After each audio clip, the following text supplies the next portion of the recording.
আৰু পানীলাও চাঙত মানে জেং নিদিয়াকৈ মানে ধুনীয়াকৈ মানে এখন চাং তৈয়াৰ কৰি ল'ব পাৰি।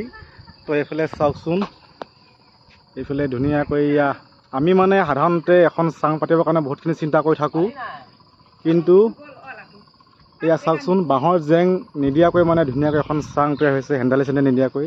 তো মানে তাৰ ব্যৱস্থা কৰি লোৱা হৈছে ন দাদা? প্লাষ্টিকৰ ৰছী নে তাঁৰ হয় এইবিলাক?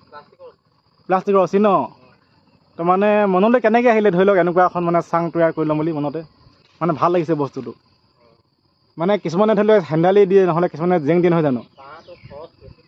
তাঁৰটো খৰচ আৰু মানে হেণ্ডালিৰ খৰচ বেছি হৈ যায় ন?